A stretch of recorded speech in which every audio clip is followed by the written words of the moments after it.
कि voter list में duplicacy है, 1 लाख नाम डुप्लीकेट है, ये मैंने सॉफ्टवेयर से निकाल करके दिया है। गांधी परिवार अपने आप को देश की व्यवस्था और संविधान से ऊपर मानता है। दूसरा, राहुल गांधी जी ने एक तरफ तो खुद ये कहा है कि 1 लाख से ज्यादा डुप्लीकेट वोट्स सॉफ्टवेयर के माध्यम से असेस करके निकाले। गंभीर आरोप लगाए हैं, फैक्ट्स डेटा के साथ प्रेस कॉन्फ्रेंस करके बताया है। तो मैं ये समझता हूँ कि इलेक्शन कमिश्नर को इसकी इंक्वायरी करनी चाहिए, ताकि सारी चीजों की इंक्वायरी होना चाहिए कि देश की जनता जानना चाहती है हकीकत क्या है। तो अभी इन्होंने जो लगाया है वोट चोरी का इल्जाम, तो मैं समझता हूँ कि उसकी पूरी तरह जांच पड़ताल होनी चाहिए। देखिए, राहुल गांधी जी से उन्होंने एक प्रेस स्टेटमेंट किया।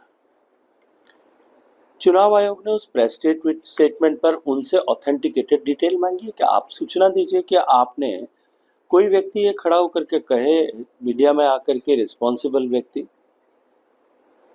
वो व्यक्ति रिस्पॉन्सिबल हो या ना हो, कम से कम उस जिस पद पर बैठा उस पद के चलते हुए तो रिस्पॉन्सिबिलिटी आती है।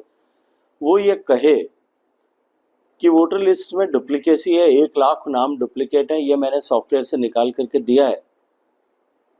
जिस संवैधानिक संस्था पर आपने आक्षेप लगाया है, क्या उसको यह अधिकार नहीं है कि वो उसके लिए आपके पास में जो तथ्यात्मक जानकारी है वो प्रस्तुत करें, ये कहे? अब जब तथ्यात्मक जानकारी मांगी जाती है तो चूंकि गांधी परिवार अपने आप को देश की व्यवस्था और संविधान से ऊपर मानता है, राहुल गांधी जी से जानकारी कैसे मांगी जा सकती है, उसको लेकर के उनके सिपह सालार सब जगह जाकर के प्रेस कॉन्फ्रेंस कर रहे हैं। मुझे लगता है कि इससे ज्यादा हास्यास्पद कुछ भी नहीं हो सकता। दूसरा, राहुल गांधी जी ने एक तरफ तो खुद ये कहा है कि 1 लाख से ज्यादा डुप्लीकेट वोट्स उन्होंने जो है अपने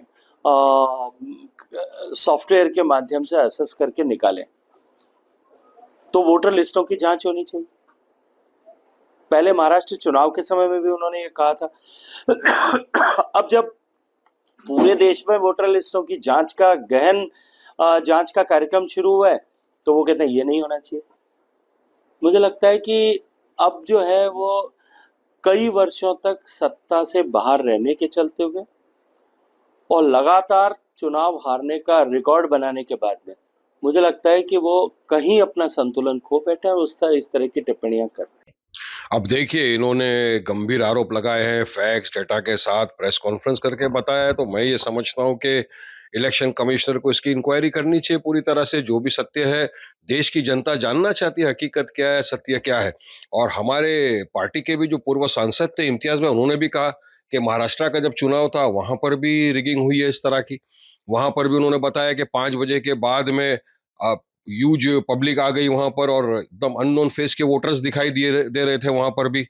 ये भी जान होना चाहिए जांच इसकी। और उन्होंने यहाँ तक कहा कि बाद में वो जो चीफ इलेक्शन ऑफिसर थे उनकी कॉन्स्टिट्यूएंसी के, उनको जब वो बीजेपी के चुन के आ गए, मिनिस्टर बन गए, तो वो उनको उनका ओएसडी बना दिया गया। तो अब जाके सारी चीजों की इंक्वायरी होना चाहिए कि देश की जनता जानना चाहती है हकीकत क्या है। हम वोटर लोग हैं, हम लोग को भी पता होना चाहिए कौन हकीकत, क्या हकीकत है। तो अभी इन्होंने जो लगाया है वोट चोरी का इल्जाम, तो मैं समझता हूं कि उसकी पूरी तरह जांच पड़ताल होनी चाहिए।